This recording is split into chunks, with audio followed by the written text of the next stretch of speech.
તો ટૂંક સમયમાં 12,472 જગ્યા માટેની જે પીએસઆઈ કોન્સ્ટેબલની ભરતી છે એ પૂરી થવાની છે, કારણ કે એવા અપડેટ આપને મળ્યા છે કે જેના કારણે કહી શકાય કે નવી ભરતી પણ જલ્દી આવવાની છે. અને નવી ભરતી માટે જેમને પણ જે પીએસઆઈ કોન્સ્ટેબલની હાલ નોકરી કરી રહ્યા છે અને એ માર્ગદર્શન ઉપર તમારે તૈયારી કરવી હોય સેલ્ફ પ્રિપેરેશન ઉપર, તો એના માટે ટેલિગ્રામ ચેનલ અને વોટ્સઅપ ગ્રુપની લિંક નીચે મળી જશે, એમાં જોડાઈ જશું. ત્યાં નવી ભરતી માટેનું ટાઈમ ટેબલ તમને મળી જશે અને સાથે બુક લિસ્ટ અને કેવી રીતે તમારે સિલેબસ પૂરો કરવાનો છે એની પણ માહિતી આપવામાં આવશે. અત્યારે કોઈ પણ ખોટા 10 થી 15 હજારના કોર્સ લેવાની જરૂર નથી. એ પણ કદાચ કહી શકાય કે હવે આવનાર જે સમય છે એમાં 1 મહિનાની અંદર અથવા તો 1 મહિનો કે 15 દિવસ એટલે કે 1-1.5 મહિનાની અંદર આ જે ભરતીઓ છે એની ઓફિશિયલ એનાઉન્સમેન્ટ એ તમને થઈ જશે. ભૂતકાળમાં જે ભરતીઓની અમે વાત કરી લીધી મોટાભાગની એનાઉન્સમેન્ટ અત્યારે થઈ ગઈ છે.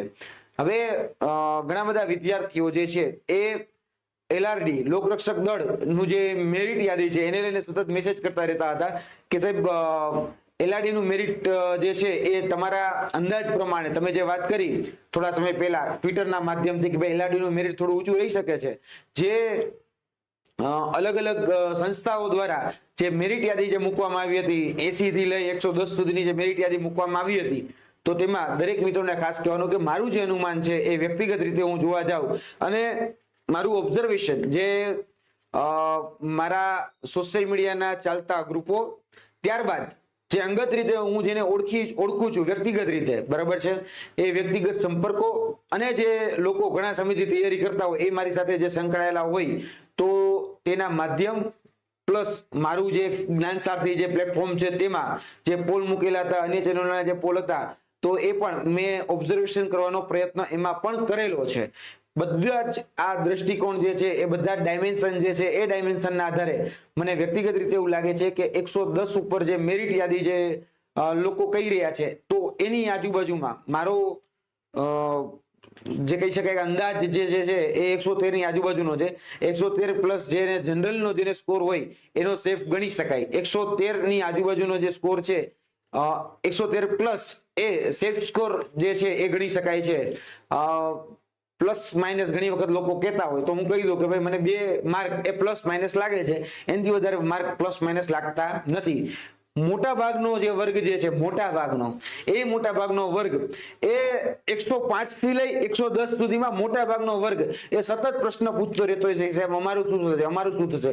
જો તમે કેટેગરીમાં આવતો હોય તો ચોક્કસપણે એમાં જનરલ કેટેગરીની નીચેની જે કેટેગરી જે છે એટલે જનરલ સિવાય એની સિવાય ઈડબ્લ્યુએસ છે, ઓબીસી છે, એસસી છે, એસટી છે, તો એ કેટેગરીમાં નીચું જઈ શકે છે, એમાં ના નથી. ઘણા લોકોના એ મોટા ભાગના લોકો એવા છે કે જેને સતત એક પ્રશ્ન મને વધારે સમય પૂછેલો છે કે સાહેબ મારા પેપર 1 માં 40 માર્ક નથી થતા અને બીજામાં ટૂંકમાં 40% જે છે એને અપ માર્ક થઈ જાય છે, તો શું થશે? તો મને સ્પષ્ટપણે જેવું લાગી જ રહ્યું છે નહીં, પણ એવું છે જ, કારણ કે ભરતી બોર્ડના જે અધિકારી મિત્રો છે એની સાથે જ્યારે હું ચર્ચા કરતો હોય તો શું એમાં કોઈ બદલાવ આવવાની શક્યતા છે કે કેમ, તો અમે જ્યારે ચર્ચા અત્યાર સુધી સ્ટીલ ટુડે, બરાબર છે, અત્યાર સુધી જે ચર્ચા કરી છે તો તેમાં કોઈ બદલાવ લાવવાની સંભાવનાઓ નથી. આવી વાત અમારા સુધી કરવામાં આવી છે, આ હકીકત છે. કારણ કે અત્યારે જ આ સીસી નું એક્ઝામ્પલ જોયેલું છે કે સીસી ની અંદર બહુ હમણાં ઘણા બધા લોકો ફાકા ફોજદારી કરતા હતા, જેને 100 માર્ક કે 95 માર્ક હોય એટલે બહુ મોટા રીતે જ્યારે કોઈ બહુ મોટા વિદ્વાન વ્યક્તિ બની ગયા હોય ટ્વિટર ની અંદર કે યુટ્યુબ ની અંદર કે બીજી ત્રીજી રીતે પર્સનલમાં આવીને કોમેન્ટો કરે, અને હમણાં ફાઇનલ મેરિટ લિસ્ટ આવ્યું તો એ વ્યક્તિ ક્યાંય દેખાતા નથી. જેને ખાલી પ્રિલિમિનરીમાં કદાચ હશે કોઈ અમુક એવો વર્ગ કે જે નોર્મલાઇઝેશન લાભાર્થી હશે, અમુક એવો વર્ગ હશે કે જેનું અમુક વિષય સ્ટ્રોંગ હશે અને આગળ નીકળી ગયા હશે કદાચ બંને સાઈડના વર્ગ હોઈ શકે છે, કારણ કે બધા જ નોર્મલાઇઝેશન લાભાર્થી ન હોઈ શકે અને બધા જ હોશિયાર ન હોઈ શકે. આ બધી જગ્યાએ બધું એક સમાન રહેવાનું છે, કારણ કે જો અહીંયા હોશિયાર હોય તો બીજી પણ લિસ્ટમાં નામ આવવું જોઈએ ને, ગ્રુપ એ માં કે ગ્રુપ બી માં. જેને 100 માંથી 100 હતા એને કેટલાના નામ એ ફાઇનલ મેરિટ લિસ્ટમાં છે એ મને જોઈને કેજો જરાક. આંગળીના વેઢે ગણી શકાય એટલે લોકો મળે તો કેજો જરાક, બરાબર. એટલે ફાગા ફોજદારી એ ટ્વિટર ઉપર, યુટ્યુબ ઉપર ટ્રોલ કરવા માટે કે બીજી ત્રીજી રીતે હેરાન પરેશાન કરવા માટે થઈ શકે છે, પણ એના માટેનું સાધન અમે નથી, બરાબર છે. અને જો તમે તમારી લડત જાતે ન લડી શકતા હોય તો તેના માટે અમે લડવા માટે તૈયાર નથી હવે, કારણ કે કેટલોક સમય તમને લડીને બતાડવાનું. ગ્રાઉન્ડ ઉપર અમારી ટીંગાટોળી થાય છે, તમે અમને લડતા જોવો છો. કોર્ટમાં અમે લડીએ છીએ, તમામ હાર જીત તો બીજા નંબરની વાત છે, લડીએ તો બધી જગ્યા છીએ, ન્યાયિક રીતે અમે લડીએ છીએ, રોડ ઉપર અમે લડીએ છીએ.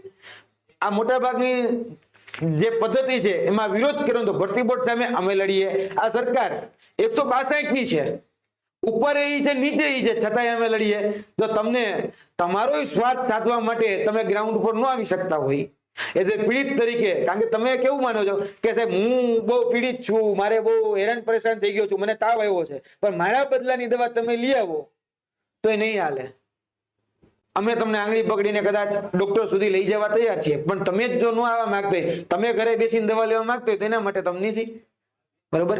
એટલે મહેરબાની કરજો. હવે બીજી વાત, ઘણા બધા ઉમેદવારોએ મને પૂછ્યું કે સાહેબ આ પરીક્ષા હવે પૂરી થઈ ગઈ, માની લો કે જીપીઆરબી ની, તો શું નવી પરીક્ષા આવવાની છે કે કેમ?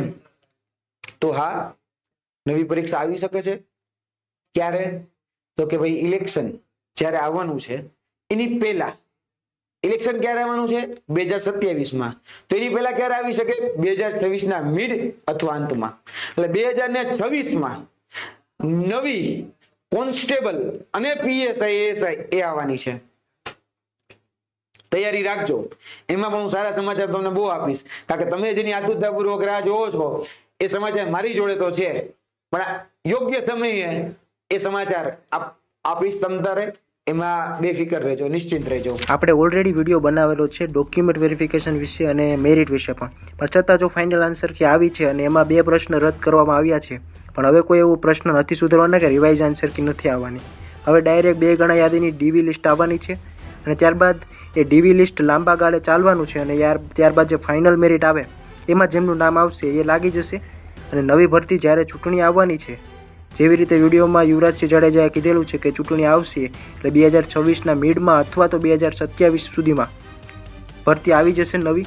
તો તમારે તૈયારીમાં રહેવાનું છે અને જે 14,000થી ઉપરની જે ભરતી આવવાની છે પીએસઆઈ કોન્સ્ટેબલની, તેની તૈયારી માટે તમારે કંઈ પણ સજેશન જોઈએ અથવા સિલેબસ કેવી રીતે ચાલુ કરવું, તૈયારી કેવી રીતે કરવી, ક્યાંથી વાંચવું, બુક લિસ્ટ કેવી રીતે, ગ્રાઉન્ડની તૈયારી કરવી, ટાઈમ ટેબલ, તમામ માહિતી આપણે વોટ્સઅપ ગ્રુપમાં આપવાના છે. તો એ ગ્રુપમાં તમે નીચે જોડાઈ જાઓ, ત્યાં તમને માહિતી મળી જશે. અને સાથે હવે જેમનું નામ મેરિટ લિસ્ટમાં આવે, ડોક્યુમેન્ટ વેરિફિકેશન કમ્પ્લીટ થાય એટલે કોઈ પણ પ્રશ્નો ન કરે કેટલા માર્ક છે, મેરિટમાં વારો આવે કે ન આવે. તમે ધ્યાન રાખો, જો તમારે ક્રાઇટેરિયા ફૂલફિલ થાય છે અને તમે ડીવીમાં જાઓ છો, હવે ત્યારબાદ તમારું ફાઇનલ મેરિટમાં નામ આવે છે તો બેટર છે. બાકી નવી ભરતીની તૈયારી ચાલુ કરી દેજો. જય હિન્દ, જય ભારત.